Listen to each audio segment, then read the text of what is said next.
একটি দম্পতি তাদের স্বপ্নের বাড়ি বানানোর জন্য ফিনল্যান্ডের একটি জঙ্গলে আসে। মেয়েটি ছোটবেলা এই জঙ্গলেই কেটেছিল, তাই সে তার স্বামীর সঙ্গে আবার সেই জঙ্গলেই থাকতে চায় এবং সেখানে একটি সন্তানের জন্ম দিতে চায়। কিন্তু যখন তাদের একটি ছেলে জন্ম নেয় তখন দেখা যায় শিশুটির পুরো শরীর ঘন লোমে ঢাকা। বন্ধুরা, এটা কোনো সাধারণ হরর গল্প নয়। এই গল্পটা ফিনল্যান্ডের কয়েকশো বছরের পুরনো মাইথোলজির উপর ভিত্তি করে তৈরি, যেখানে মানুষ সত্যি বিশ্বাস করত যে জঙ্গলের ট্রোল নামে কিছু সুপার ন্যাচারাল প্রাণী থাকে। নর্ডিক লোককথায় ট্রোল হলো জঙ্গলে বসবাসকারী এক ধরনের রহস্যময় সুপার ন্যাচারাল প্রাণী। পুরনো দিনে মানুষ বিশ্বাস করত এই প্রাণীরা জঙ্গলের গভীরে থাকে এবং প্রকৃতির উপর তাদের অদ্ভুত ক্ষমতা রয়েছে। আর এই সিনেমায় সেই ট্রোলদেরকেই একটি ভয়ঙ্কর রূপে দেখানো হয়েছে, যার নাম হলো নাইট বর্ন। তাই প্লিজ ভিডিওটিতে একটি লাইক দিয়ে চলুন ডুবতেই আজকের রহস্যের গভীরে।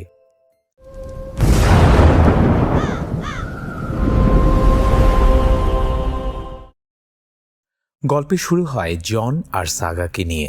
তারা নিজেদের বাকি জীবন কাটানোর জন্য ফিনল্যান্ডের একটি জঙ্গলের মধ্যে চলে আসে। জঙ্গলের একেবারে মাঝখানে একটি বাড়ি ছিল, যার আশেপাশে আর কোনো বাড়িঘর ছিল না। সাগার দাদিমা আর তার বোনেরা ছোটবেলায় এই বাড়িতেই থাকতেন, তাই পুরনো স্মৃতিগুলো মনে করে সাগা খুব খুশি ছিল। দুজনেই ঠিক করে তারা এখানেই থাকবে। এরপর তারা বাড়িটা দেখতে দেখতে জঙ্গলের ভেতরে চলে যায়। সাগা খুব এক্সাইটেড হয়ে সামনে এগিয়ে যায় এবং একটি গাছকে জড়িয়ে ধরে। অন্যদিকে জনের শার্ট একটি গাছের ডালে আটকে যায়, কিন্তু দেখতে সেটা অনেকটা গাছের তৈরি একটি হাতের মতো লাগছিল। জন তখন গাছের মধ্যে অদ্ভুত অদ্ভুত আকৃতিও দেখতে থাকে। এদিকে সে সাগাকে ডাকছিল। ঠিক তখনই সাগা পিছন থেকে এসে জনকে ভয় দেখায়। এরপর সে জোরে চিৎকার করে জনকে দেখায় যে তুমি যদি জঙ্গলের মধ্যে চিৎকার করো তাহলে জঙ্গলও তোমাকে তার আওয়াজে উত্তর দেবে। আসলে ছোটবেলায় সাগা লুকিয়ে লুকিয়ে এখানে আসতো, কারণ তার দাদিমা তাকে এই জঙ্গলে আসতে নিষেধ করেছিলেন। এখানে সাগা তার স্বামী জনকে তার সাথে ফিজিক্যাল রিলেশন করার জন্য আগ্রহ প্রকাশ করে। এরপর সাগা জনের সঙ্গে সেখানে ঘনিষ্ঠ হয়ে পড়ে এবং সেই সময়ে সাগা উপরে সেই গাছকেই দেখে যাচ্ছিল। কিছুদিন পর সে প্রেগনেন্ট হয়ে যায়। পরে সে একটি ছেলের জন্ম দেয়। সাগা তার সন্তানকে দেখতে চাইলে তার স্বামী বাচ্চাকে তার কোলে তুলে দেয়, কিন্তু বাচ্চাটাকে দেখেই সে কিছুটা অবাক হয়ে যায়, কারণ বাচ্চাটির পুরো শরীরে প্রচুর লোম ছিল। তবে ডাক্তাররা জানান এটা নিয়ে চিন্তার কিছু নেই, তাদের সন্তান একদমই স্বাভাবিক আছে। পাশাপাশি ডাক্তার সাগাকে থেরাপি নেওয়ার পরামর্শ দেন, কারণ তার ডেলিভারিটা বেশ ক্রিটিক্যাল ছিল। কিন্তু সাগা থেরাপি নিতে একদম রাজি হয় না। এরপর তারা তাদের সন্তানকে বাড়িতে নিয়ে আসে। জন তার সন্তানকে পেয়ে ভীষণ খুশি ছিল। সেই বাচ্চাটাকে পুরো বাড়িটা ঘুরিয়ে দেখায়। কিন্তু বন্ধুরা, তারা তখনও জানত না যে এরপর থেকে তাদের জীবনে কি হতে চলেছে। বাড়িতে আসার পর থেকেই বাচ্চাটা এক টানা কাঁদতে থাকে। তাকে শান্ত করার জন্য সাগা তাকে দুধ খাওয়ায়, কিন্তু বাচ্চাটা হঠাৎ কামড়ে দেয়। সাগা তখন দেখে দুধের বদলে তার বুক থেকে রক্ত বের হচ্ছে। এতে সে ভীষণ ভয় পেয়ে যায়, কারণ এত ছোট একটা বাচ্চা কিভাবে এমন করতে পারে সেটা সে কিছুতেই বুঝতে পারছিল না। তবে সে বিষয়টা তার স্বামীকে আপাতত জানায় না। এরপর সে বাচ্চাটাকে দোলনায় শুইয়ে দেয়। সাগা যখনই তাকে স্পর্শ করছিল তখনই বাচ্চাটা কাঁদতে শুরু করছিল। তখন জন তাকে বোঝায় বাচ্চাটা এখনো অনেক ছোট, তাই এসব নিয়ে এত চিন্তা করার দরকার নেই। কিন্তু সাগার শরীর থেকে তখনও অনেক রক্ত বের হচ্ছিল। বিষয়টা নিয়ে সে ভীষণ ভয় পাচ্ছিল, পাশাপাশি অস্বাভাবিকও লাগছিল। এরপর রাতে সাগা তার ছেলেকে ঘুম পাড়ানোর চেষ্টা করে, কিন্তু বাচ্চাটা কিছুতেই ঘুমাচ্ছিল না। জনের মনে হয় হয়তো তাদের ছেলে একা ঘুমাতে চাইছে না, তাই দুজনেই বাচ্চাটাকে তাদের সঙ্গে শুইয়ে নেয়। ঘুমানোর সময় সাগা বাচ্চাটিকে একটু দূরে সরিয়ে দেয়, কিন্তু বাচ্চাটা আবার সাগার কাছে এসে তার হাত ধরে ফেলে। এরপর নিজের নখ দিয়ে তার হাতে আঁচড় কেটে দেয়। একের পর এক এই অদ্ভুত ঘটনা সাগাকে ভীষণ ভয় পাইয়ে দিচ্ছিল। পরের দিন সাগা আর জন একটি পার্টির আয়োজন করে, যাতে সবাই তাদের সন্তানকে দেখতে পারে। সাগা যখন পার্টির জন্য তৈরি হচ্ছিল তখন তার মা আর বোন সেখানে আসে। সাগাকে দেখে তার মা বলে, তোমাকে খুব ক্লান্ত লাগছে, কিন্তু সাগা সেটা অস্বীকার করে। এরপর সে তাদের বাচ্চার প্লে রুম দেখায়, যেটা দেখতে বেশ সুন্দর ছিল। কিন্তু সাগার মা তাকে জিজ্ঞাসা করে সে কবে আবার চাকরিতে যোগ দেবে। আসলে সাগা ঠিক করেছিল যে সে 5 বছর পর্যন্ত চাকরি করবে না, তার বোনও তার এই সিদ্ধান্তের সঙ্গে একমত ছিল, কারণ জীবনের এই সময়টা একবার চলে গেলে আর ফিরে আসে না। এরপর জন তার সন্তানকে কোলে করে সাগার মায়ের কাছে নিয়ে যায়, কিন্তু বাচ্চাটা সাগার মায়ের কাছে যেতেই তার কানের দুল টেনে ধরে। এতে তার কানে আঘাত লাগে এবং রক্ত বের হতে শুরু করে। ঘটনাটা দেখে সেখানে থাকা সবাই অবাক হয়ে যায়, কিন্তু সবাই ভাবে বাচ্চাটা তো এখনো ছোট, তাই বিষয়টা সেভাবে গুরুত্ব না দিয়ে বাইরে চলে যায়। বাইরে থাকা সব অতিথি একে একে বাচ্চাটার সঙ্গে দেখা করে, কিন্তু বাচ্চাটা তখনও একটানা কেঁদেই যাচ্ছিল। সেখানে আমরা একটি ছোট মেয়েকেও দেখতে পাই, যে তার মাকে জিজ্ঞাসা করে এই বাচ্চাটা এত অদ্ভুত কেন। শুধু ওই মেয়েটাই নয়, সেখানে থাকা অন্য লোকজনও বাচ্চাটাকে নিয়ে একই ধরনের কথা বলছিল। সাগা তাদের কথাগুলো শুনে ফেলে, তাই সে তার সন্তানকে নিয়ে সেখান থেকে চলে যেতে শুরু করে। ঠিক তখনই হঠাৎ প্রচণ্ড জোরে বাতাস বইতে শুরু করে, আর আশ্চর্যের বিষয় হলো বাতাস শুরু হতেই বাচ্চাটার কান্না একেবারেই থেমে যায়। তখন সাগার মনে হয় এই জঙ্গলের সঙ্গে তার সন্তানের কোনো একটা অদ্ভুত সম্পর্ক রয়েছে। ধীরে ধীরে এই জঙ্গল সাগার চিন্তা ভাবনার উপর এতটাই প্রভাব ফেলতে শুরু করে যে সে তার সন্তানের নাম রাখে কুরা, ফিনিশ ভাষায়, যার অর্থ হল তুষারপাতের কারণে জমে যাওয়া বা প্রচণ্ড ঠান্ডা। এরপর সাগা দেখতে পায় সূর্যের আলোয় কুরার শরীর পুড়ে যেতে শুরু করেছে, তাই সে দ্রুত তার সন্তানকে কোলে নিয়ে বাড়ির ভেতরে চলে যায়। বাচ্চাটার শরীরে একটা ক্ষত হয়ে গিয়েছিল। সাগা তাকে ঘরে শুইয়ে দিয়ে বাইরে চলে যায় সবাইকে বিদায় জানানোর জন্য। সে তার মাকে সেখানে থেকে যেতে বললেও তার মা রাজি হয় না। সবাই চলে যাওয়ার পর জন আর সাগার মধ্যে কিছুটা ঝগড়া হয়, কারণ সাগা জনের সঙ্গে কোনো আলোচনা না করেই তাদের ছেলের নাম রেখে দিয়েছিল। তবে পরে জন সাগাকে বোঝায় এবং তাকে জড়িয়ে ধরে বলে এই পরিস্থিতি তাদের দুজনের জন্যই একেবারেই নতুন। পরের দিন আমরা দেখতে পাই সাগা কুরাকে নিয়ে জঙ্গলের একেবারে গভীরে চলে যায়। এখানে সাগার বোনও তার পেছনে পেছনে যায়। এরপর দুজন গল্প করতে থাকে। সাগা তার বোনকে জিজ্ঞাসা করে, আচ্ছা, আমাকে কি দেখতে এখনো আগের মতো সুন্দর লাগে? তখন তার বোন বলে, কি বলছো তুমি এসব?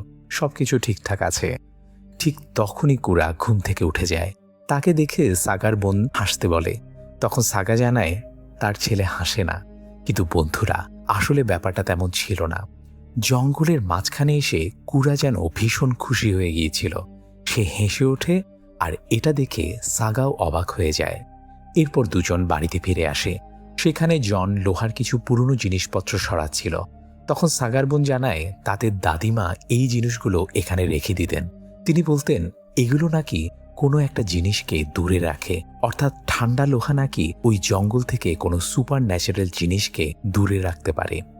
সেই রাতে সাগা নিজের পিঠে হাত দিয়ে দেখে তার মেরুদণ্ডের হাড়টা অস্বাভাবিকভাবে বেরিয়ে এসেছে এবং সেখানে প্রচুর লোম গজিয়েছে। ঠিক তখনই জনের ঘুম ভেঙে যায়। সে ভাবে হয়তো ডেলিভারির পরও সাগার শরীরে ব্যথা হচ্ছে। জন তাকে বলে, আমার কাছে তুমি এখনো দেখতে সুন্দরী এবং আমি তোমাকে অনেক ভালোবাসি। এরপর সে সাগাকে চুমু দিতে যায়। ঠিক তখনই সাগা দেখতে পায় কুরা নিজের পায়ে দাঁড়িয়ে আছে, কিন্তু তার দুটো হাত অদ্ভুত রকমের লাগছিল। তবে জন যখন তাকায় তখন সে তেমন কিছুই দেখতে পায় না। সাগা কুরাকে নিয়ে পাশের ঘরে চলে যায়। কিছুক্ষণ পর সেখানেই তারা ঘুমিয়ে পড়ে। হঠাৎ তার মোবাইলে তার মায়ের ফোন আসে। ফোনের শব্দে সাগার ঘুম ভেঙে যায়। সে উঠে দেখে কুরা সেখানে নেই। এরপর সে দেখতে পায় যেখানে তার মোবাইলটা রাখা ছিল ঠিক সেখানেই কুরা বসে আছে। ফোন রিসিভ করতেই তার মা জিজ্ঞাসা করে, সাগার কি কোনো কাজ ছিল? সে নাকি তার মাকে ফোন করেছিল, কিন্তু সাগা তো তার মাকে ফোনই করেনি। ঠিক তখনই সাগার চোখ মাটির দিকে যায়। সেখানে সে দেখতে পায় একটি ছোট গাছের চারা গজিয়ে উঠেছে, কিন্তু এই চারা গাছ হঠাৎ সেখানে এলো কিভাবে? আর আশ্চর্যের বিষয় হলো কুরাও ঠিক সেই চারা গাছটির পাশেই বসেছিল। তখন সাগা তার মাকে জিজ্ঞাসা করে, তাদের দাদিমা কি কখনো এই জঙ্গল নিয়ে কোনো গল্প বলতেন? তখন জানা যায় সাগার দাদিমা বলতেন এই জঙ্গলের মধ্যে ভীষণ বিপজ্জনক কিছু একটা রয়েছে, কিন্তু সাগার মা মনে করতেন এগুলো শুধুই পুরনো গল্প। ঠিক তখনই সাগা তার সন্তানের গর্জন করার মতো একটা শব্দ শুনতে পায়। শব্দটা শুনেই সে ফোন কেটে দেয় এবং কার্পেটটা সরিয়ে নিচের মেঝে দেখতে শুরু করে। সেখানে সে একটা গর্ত দেখতে পায়, যার ভেতরে অসংখ্য পোকামাকড় ঘুরে বেড়াচ্ছিল। এসব কিছুই সাগার মাথায় ঢুকছিল না। ঠিক তখনই সেই গর্তের ভেতর থেকে একটি গাছের ডাল বেরিয়ে এসে সাগার হাত ধরে তাকে টেনে নিতে শুরু করে। পরের দিন সকালে জন এসে সাগাকে ঘুম থেকে উঠায়। সেই গর্তটার দিকে তাকিয়ে জিজ্ঞাসা করে সেখানে হঠাৎ গাছটা কোথা থেকে গজালো। সাগার সঙ্গে সঙ্গে কুড়ার দিকে তাকায়। কুড়া তখন নিজের জায়গায় শান্তভাবে ঘুমাচ্ছিল। সাগা জনকে বলে কুড়াই ওই গাছটাকে এখানে ডেকে এনেছে। এই কথা শুনে জন একটু অবাক হয়। এরপর জন সাগাকে হেলথ ক্লিনিকে যাওয়ার কথা বলে, কিন্তু তার অফিস যেতে দেরি হয়ে যাচ্ছিল, তাই সে সেখান থেকে চলে যায়। পরে সাগা যখন কুড়াকে দুধ খাওয়াতে যায় তখন কুড়া আবার কাঁদতে শুরু করে। সেই সময় সাগার হাত থেকে একটি কাঁচের গ্লাস পড়ে ভেঙে যায়। সেই কাঁচের টুকরোগুলো তুলতে গেলে তার হাত কেটে যায় এবং রক্ত বের হতে থাকে। রক্ত মাটিতে পড়ছিল, আর তখনই দেখা যায় কুড়া সেই রক্ত চেটে চেটে খাচ্ছিল। এতে সাগা আরও দুশ্চিন্তায় পড়ে যায়, কারণ কিছুক্ষণ আগেই সেই কুড়াকে দুধ খাওয়ানোর চেষ্টা করেছিল, কিন্তু কুড়া দুধ খাচ্ছিল না, আর এখন সে মাটিতে পড়ে থাকা রক্ত খাচ্ছে। এরপর সাগা আর জন তাদের ছেলেকে নিয়ে হাসপাতালে যায়। সেখানে ডাক্তার কুড়াকে পরীক্ষা করে জানায় সে একদম সুস্থ আছে, বরং সে অন্য বাচ্চাদের তুলনায় দ্রুত বড় হচ্ছে। ডাক্তার আরও বলে বাচ্চার শরীরে বেশি লোম থাকা অস্বাভাবিক কিছু নয়, প্রত্যেক শিশুর শারীরিক বিকাশ আলাদাভাবে হয়। তখন সাগা কুড়ার রক্ত চেটে খাওয়ার বিষয়টাও ডাক্তারকে জানায়। ডাক্তার তাকে বোঝায় কুড়া এখনও অনেক ছোট, তার মুখের কাছে যা কিছু আসবে সে সেটাই মুখে নেওয়ার চেষ্টা করবে, তাই বাবা মা হিসেবে তাদেরই তাকে ধীরে ধীরে বোঝাতে হবে কোনটা ঠিক আর কোনটা ঠিক নয়। হাসপাতাল থেকে বাড়ি ফিরতেই সাগা আর জনের মধ্যে ঝগড়া শুরু হয়ে যায়। জন সাগাকে তাদের সন্তানকে দুধ খাওয়াতে বলছিল, কিন্তু সাগা বলে আসল সমস্যা আর কেউ নয়, তাদের সন্তানই। অথচ জন সাগার কথা ঠিকমতো শুনতেই চাইছিল না। তার মতে সাগার আসল সমস্যা হলো তার সঙ্গে কুড়ার সম্পর্ক। এতে সাগা ভীষণ বিরক্ত হয়ে জনের উপর চিৎকার করতে থাকে। ঠিক তখনই জনের বাবা মা কুড়ার সঙ্গে দেখা করতে সেখানে আসে। তারা কুড়ার জন্য একটি উপহারও নিয়ে এসেছিল।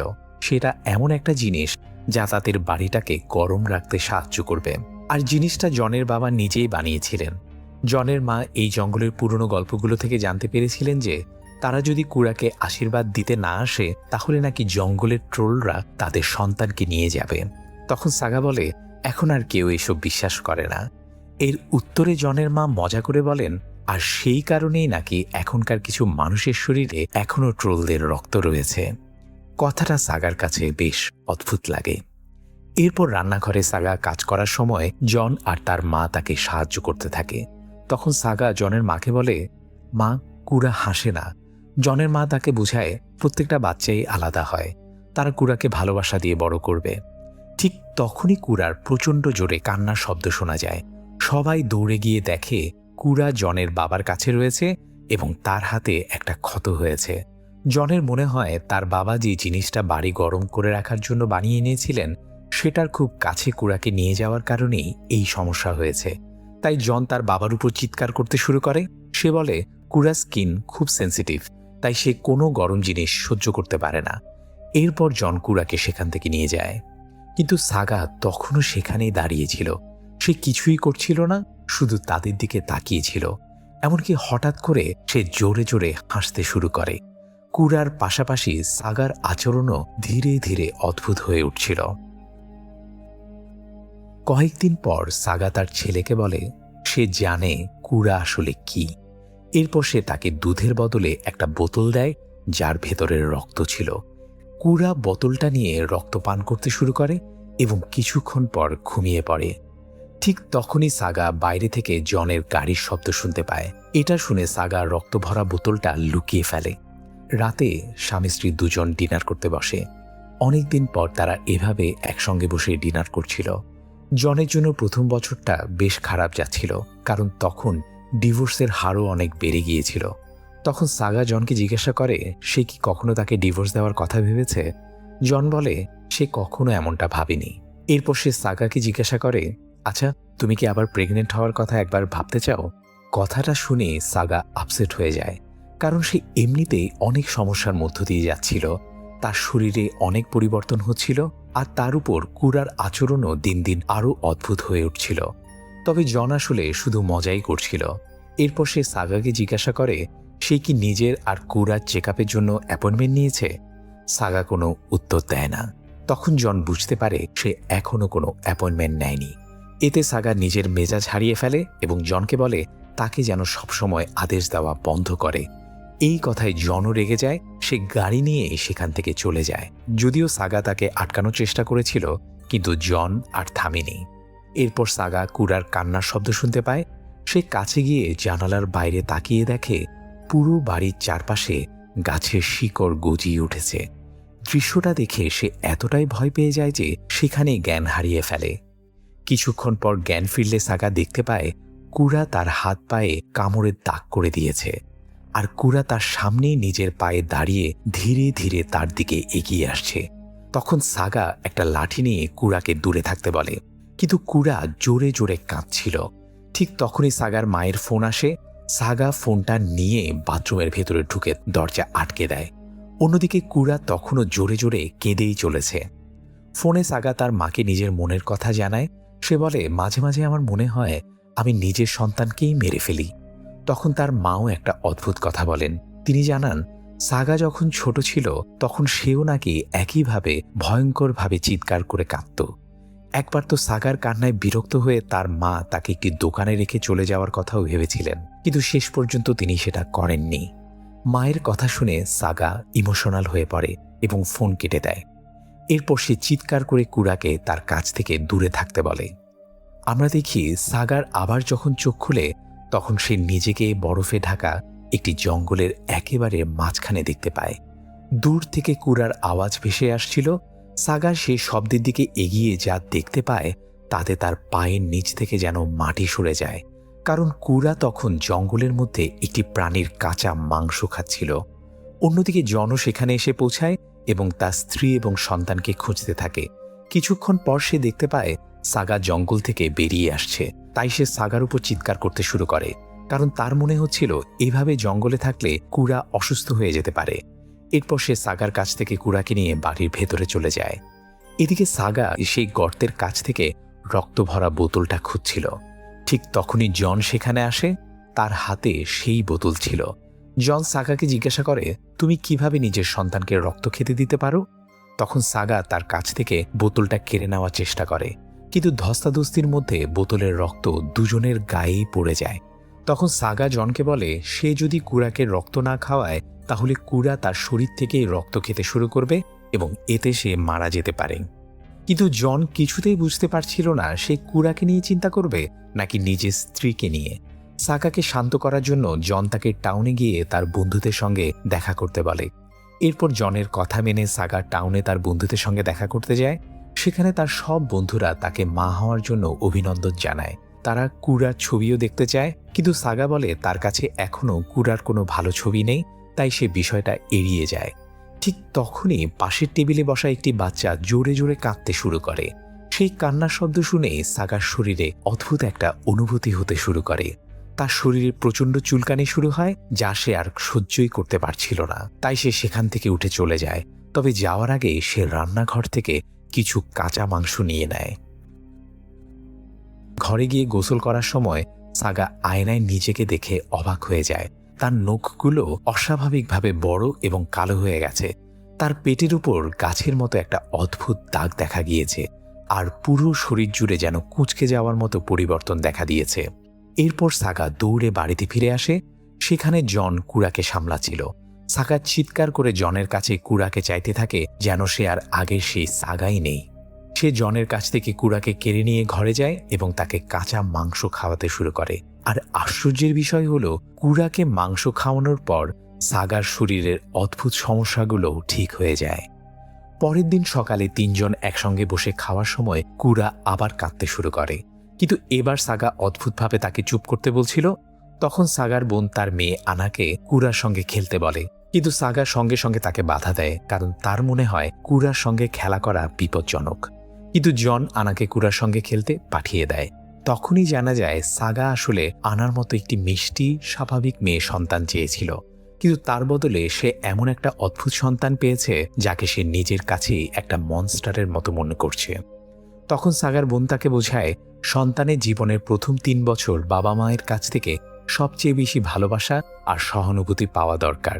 ঠিক তখনই আনার চিৎকারের শব্দ শোনা যায়। সবাই ছুটে গিয়ে দেখে কুরা তার আঙ্গুলে কামড় দিয়েছে। ঘটনাটা দেখে সবাই হতবাক হয়ে যায়। তখন সাগার বোন সাগাকে বলে, মনস্টার কুরা নয়, বরং সাগা নিজেই হয়ে যাচ্ছে। সাগার ভেতরে তখন প্রচণ্ড মানসিক দ্বন্দ্ব চলছিল। সে কাঁদতে শুরু করে। এরপর সে কুরাকে একটি মাংসের টুকরা দেয় এবং নিজেও সেই মাংস খেতে শুরু করে। তারপর মা আর ছেলে দুজনেই সেই গাছের পাশে থাকা গর্তটার কাছে পুরো রাত খেলতে থাকে। পরের দিন সকালে জন এসে দেখে সাগা আর কুরা সেই গর্তের কাছে একসঙ্গে ঘুমিয়ে আছে। জন চায় তারা যেন একটা স্বাভাবিক পরিবারের মতো একসঙ্গে নাস্তা করে, তাই সে কুরাকে টেবিলে বসিয়ে বেবি ফুড খেতে দেয়।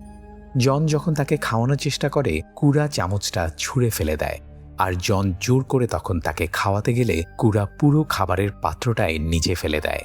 সাগা আবার বলে যে কুরা এটা খাবে না, তাই জন চিৎকার করে তাকে বলে সে তাদের সন্তানকে একটি স্বাভাবিক সন্তান হিসেবেই বড় করবে। ঠিক তখনই সাগা মাংস নিয়ে কুরাকে দেয়, আর কুরা সেটাই খেতে শুরু করে। এটা দেখে জন কুরার কাছ থেকে মাংসটা কেড়ে নেয়। এতে সাগা জনের উপর চিৎকার করে বলে তাকে যেন একা ছেড়ে দেয়। যাই হোক, এরপর সাগা জনের কাছে গিয়ে ক্ষমা চাইতে যায়, কিন্তু জন তাকে উল্টা থ্যাংক ইউ বলে, কারণ সাগা নাকি তাকে বুঝিয়ে দিয়েছে যে সে আসলে কে। জন বলে, আসলে সমস্যা কুরা নয়, সমস্যা তুমি নিজে। আমি তোমার সঙ্গে একটা ভালো পরিবার গড়ে তুলতে চেয়েছিলাম, কিন্তু তুমি কখনোই ভালো মা হতে পারবে না, কারণ তুমি তোমার নিজের সন্তানকে ঘৃণা করো, আর তুমি কুরাকে একেবারে অন্য কিছুতে পরিণত করে ফেলেছ। এরপর সাগা কুরার কাছে যেতে চায়, কিন্তু জন তাকে যেতে দেয় না। দুজন তখন একে অপরের সঙ্গে শত্রুর মতো লড়াই করতে শুরু করে। ঠিক তখনই হঠাৎ পুরো বাড়ির ভেতর থেকে চারপাশে গাছপালা গজিয়ে উঠতে শুরু করে, আর গাছের একটি ধারালো ডাল সোজা জনের বুক ভেদ করে বেরিয়ে যায়। তখন জন বুঝতে পারে এতদিন সাগা যা বলছিল সেগুলো কোনো কল্পনা বা তার মনের ভুল ছিল না, সবকিছুই সত্য ছিল। কিন্তু ততক্ষণে অনেক দেরি হয়ে গেছে, জন মারা যায়। সাগা তখন দেখতে পায় কুরা জনের শরীরের মাংস খাচ্ছে। এরপর সাগা নিজেই জনের বুক থেকে তার হৃৎপিণ্ড বের করে কুরাকে খেতে দেয়। তারপর সে নিজেও কুরার সঙ্গে জনের শরীরের অংশ খেতে শুরু করে। এরপর মা আর ছেলে দুজনেই বাড়ির বাইরে বেরিয়ে আসে। ততক্ষণে কুরা একটি স্বাভাবিক শিশুর তুলনায় অনেকটা দ্রুত বড় হয়ে গেছে। আর এখানেই আসে সিনেমার সবচেয়ে ভয়ঙ্কর দৃশ্য। জঙ্গলের ট্রোলরা কুরাকে স্বাগত জানায়, আর তাদের দেখে কুরা ভীষণ খুশি হয়ে যায়। এরপর কুরা জোরে চিৎকার করে ওঠে এবং সঙ্গে সঙ্গে চারপাশে প্রচণ্ড বাতাস বইতে শুরু করে। এই দৃশ্য দেখে সাগাও খুশি হয়, আর এভাবেই গল্পটা শেষ হয়ে যায়। বন্ধুরা, এটা শুধু কোনো সাধারণ হরর গল্প নয়, সিনেমার পুরো লজিকটাই এই মাইথোলজির উপর দাঁড়িয়ে আছে। আর মুভির শেষ দৃশ্যে বিষয়টা নিশ্চিত করা হয় যে কুরা আসলে একজন ট্রোল। নর্ডিক মাইথোলজি অনুযায়ী কিছু পরিবারের রক্তের মধ্যে ট্রোলদের বংশধারার একটি অংশ থাকতে পারে, যার কারণে তারা অন্য মানুষের তুলনায় কিছুটা আলাদা বা অস্বাভাবিক হয়। আর সিনেমায় জনের মাকেও বলতে শোনা যায় কোনো শিশুকে আশীর্বাদ না করলে ট্রোলরা তাকে নিয়ে যেতে পারে। এর মাধ্যমে পরিষ্কার হয়ে যায় সাগার পরিবার বহু প্রজন্ম ধরে তাদের বাড়ির আশেপাশে থাকা ট্রোলদের সঙ্গে কোনো না কোনোভাবে যুক্ত ছিল। বন্ধুরা, নর্ডিক দেশগুলোর জঙ্গলে বসবাসকারী ট্রোলদের নিয়ে বহু পুরনো লোককথা প্রচলিত আছে। প্রাচীনকালে মানুষ সত্যিই বিশ্বাস করত যে ট্রোলরা জঙ্গলের মধ্যে বাস করে এবং প্রকৃতির উপর তাদের এক ধরনের নিয়ন্ত্রণ রয়েছে। সিনেমায় পরিষ্কার দেখা যায় সাগার উপরও ধীরে ধীরে এর প্রভাব পড়তে শুরু করে। তার শরীরেও কুরার মতো লোম গজাতে থাকে, তার পেটের উপর গাছের কাণ্ডের মতো দাগ দেখা যায় এবং একসময় সেও কাঁচা মাংস খেতে শুরু করে। বন্ধুরা, জঙ্গলের মধ্যে সাগা এবং জনের শারীরিক সম্পর্ক, এরপর কুরার জন্ম দেওয়ার পর সাগা যেন আবার সেই ট্রোলদের জগতের সঙ্গে যুক্ত হয়ে যায়। আর সে এমন এক ট্রোল শিশুর জন্ম দেয় যাকে স্বাভাবিক উপায়ে বড় করা সম্ভব ছিল না।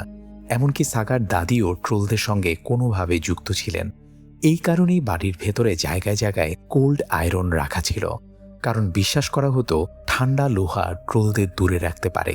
আর সেই ঠান্ডা লোহার কারণে আমরা কুরাকে তার দাদার কাছে থাকা অবস্থায় অস্বস্তিতে পড়তে দেখি। সাগা আগে থেকেই জানত যে তার ছেলে আসলে একজন ট্রোল, তাই একসময় তাকে হাসতে হাসতে বলতে শোনা যায় সে জানে কুরা আসলে কে। আর বন্ধুরা, শেষ দৃশ্যে আমরা দেখতে পাই কুরাই জঙ্গলের গাছগুলোকে বাড়ির ভেতরে ডেকে এনেছিল। তাহলে কি কুরা নিজের বাবাকে মেরে ফেলতে চেয়েছিল?